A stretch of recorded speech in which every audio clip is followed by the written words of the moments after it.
नमस्कार दोस्तों, motivational story में स्वागत है। तो शुरू करते और कमेंट में नमो बुद्धाय लिखते। एक समय की बात है, एक गांव में एक किसान अपनी पत्नी और 2 बच्चों के साथ रहता था। वह किसान बहुत ही ज्यादा परेशान रहता था। अपने 2 बच्चों और पत्नी की जरूरतों को पूरा नहीं कर पाता था। शायद यही उसकी परेशानी की सबसे बड़ी वजह थी। समय बीतता गया, उसकी परेशानियां परिवार की जरूरतों के साथ बढ़ती ही जा रही थी। वह दिमाग से और मन से बहुत अशांत रहने लगा था। कहीं ना कहीं वह बहुत ज्यादा दुखी हो गया था, अपने परिवार की जरूरतों को नहीं पूरा कर पाने की वजह से। एक दिन उसने यह फैसला लिया कि वह अपने घर को, अपने परिवार को, अपने बच्चों को छोड़कर कहीं दूर चला जाएगा। अंततः वह मनहूस दिन और काली रात आ गई, जिस दिन वह अपने परिवार को, अपने बच्चों को, अपनी पत्नी को छोड़कर घर से कहीं दूर चला गया। वह किसान चलता ही गया, चलता ही गया। रात से सुबह हो गई, सुबह से फिर दोपहर, दोपहर से शाम, शाम से फिर रात, फिर सुबह हो गई। उस किसान की मन की पीड़ा इतनी ज्यादा थी कि उसके पैरों के छाले और पैरों से बह रहे खून उस पीड़ा के आगे फीके पड़ गए थे। ना भूख की चिंता, ना प्यास की चाह, बस चलता ही गया, चलता ही गया। आखिरकार जंगल में चलते चलते उसका शरीर इतना ज्यादा थक गया कि वह एक नदी के किनारे जाकर गिर पड़ा। कुछ घंटों बाद उस किसान को होश आया। वह बेचारा इतना ज्यादा प्यासा था कि तुरंत वह नदी के पास गया। जैसे ही वह पानी पीने के लिए हाथ पानी में डाला, उसे सामने नदी के उस पार कुछ लोगों का झुंड दिखाई दिया। उसने ध्यान से देखा तो उसे एक वृक्ष के नीचे महात्मा गौतम बुद्ध बैठे हुए नजर आए। वह तुरंत दौड़ के उनके पास गया और उनके पैर पर गिरकर बोला कि हे महात्मा, हे भगवान, मुझे अपनी शरण में ले लीजिए, मुझे अपना शिष्य बना लीजिए। महात्मा गौतम बुद्ध के शरण में आया हुआ कोई भी व्यक्ति खाली हाथ वापस नहीं जाता। यह किसान तो केवल उनका शिष्य बनना चाहता था। महात्मा गौतम बुद्ध ने उसकी मनोदशा को देखते हुए उसे अपना शिष्य बना लिया। महात्मा गौतम बुद्ध और उनके शिष्य वहां पर केवल विश्राम कर रहे थे। उनका विश्राम भी पूरा हो चुका था। वह किसान भी अब महात्मा गौतम बुद्ध का शिष्य बन चुका था। अब समय हो चला था आगे की यात्रा को पूरा करने की। गौतम बुद्ध और उनके शिष्य आगे बढ़ते चले गए। कुछ दूर निकल जाने के बाद गौतम बुद्ध जी को बहुत जोर की प्यास लगी। उन्होंने अपने इस नए शिष्य अर्थात किसान से बोला कि प्रिय शिष्य, जाओ, पास में एक सरोवर है, वहां से मेरे लिए पानी लेकर आओ। किसान बोला, जो आज्ञा भगवान। किसान सरोवर की तरफ चल दिया। सरोवर के पास जैसे ही किसान पहुंचा, उसने देखा कि उस सरोवर में बहुत सारे जानवर उछल कूद कर रहे हैं। वे सारे जीव जंतु किसान को देखते ही तुरंत वहां से भाग गए। किसान बहुत ही खुश हुआ और उस सरोवर की तरफ चल दिया पानी लेने के लिए। परंतु जैसे ही किसान ने सरोवर के पानी की तरफ हाथ बढ़ाया, उसने देखा कि पानी बहुत ही ज्यादा गंदा था। किसान निराश होकर वापस गौतम बुद्ध जी के पास आ गया। गौतम बुद्ध ने उससे पूछा, पानी कहां है?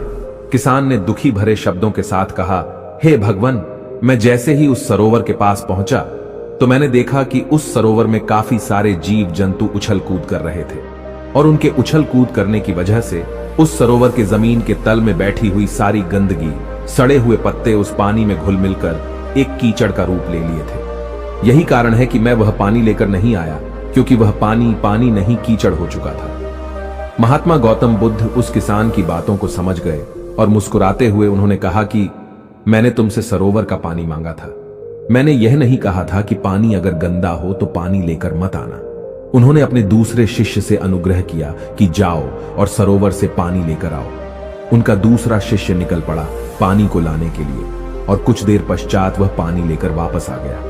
आश्चर्य की बात तो यह थी कि दूसरे शिष्य द्वारा लाया हुआ पानी बिल्कुल साफ था। और उससे भी बड़ी असमंजस की बात यह थी कि सारे के सारे शिष्य बड़े ही आश्चर्यचकित हो गए कि यह करिश्मा कैसे हो सकता है, क्योंकि पहले शिष्य ने तो यह बताया था कि पानी कीचड़ हो गया था। महात्मा गौतम बुद्ध जी ने सारे शिष्यों को यह बताया कि जब सारे जीव जंतु उस पानी में उछल कूद कर रहे थे, तब उस दौरान उस सरोवर के पानी के तल में बैठी हुई सारी गंदगी, सड़े गले हुए पत्ते सब घुल मिलकर कीचड़ रूपी पानी का रूप ले लिए थे। परंतु जितने समय में प्रथम शिष्य अर्थात किसान वापस आया और दूसरा शिष्य वापस गया, उतने समय में उन जीव जंतुओं के भाग जाने के पश्चात उस सरोवर का पानी धीरे धीरे शांत हो गया था। और जैसे जैसे सरोवर का पानी शांत होता गया, उस सरोवर के कीचड़ रूपी पानी में खुली हुई सारी सड़ी गली पत्तियां और मिट्टी धीरे धीरे शांत होकर उस सरोवर के तल में जाकर बैठ गए, जिससे उस सरोवर का पानी शांत होकर साफ हो गया। तथा सारे गले हुए सड़े हुए पत्तियां भी शांत होकर आराम से उस सरोवर के तल में जाकर बैठ गए थे। प्रिय शिष्यों, अगर उस सरोवर में किसी भी तरीके का कोई हलचल नहीं होता तो उस सरोवर की हर एक चीज जिसको जहां पर होनी चाहिए थी वह वहीं पर ही रहती। उन जीव जंतुओं के हलचल की वजह से सरोवर के तल में बैठी हुई सड़ी गली पत्तियां मिट्टी उस शांत पानी में मिलकर एक कीचड़ का रूप ले लिए थे। ठीक इसी प्रकार से हर एक व्यक्ति के जीवन में तरह तरह की समस्याएं, परेशानियां और कठिनाइयां आती हैं, जिसकी वजह से हमारे मन में हलचल सी मच जाती है।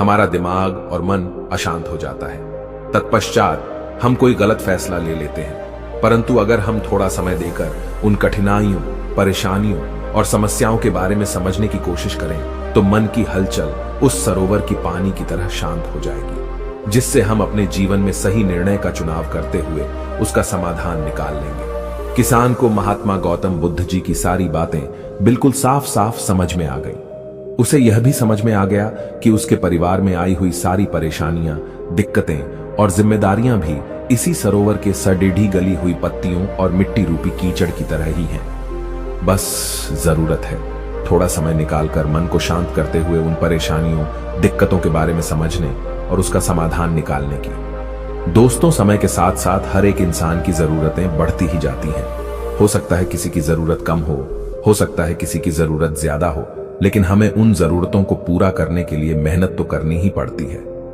हाँ, यह जरूर है कि मेहनत करते वक्त हमें बहुत सारी कठिनाइयों और समस्याओं का सामना करना पड़ता है।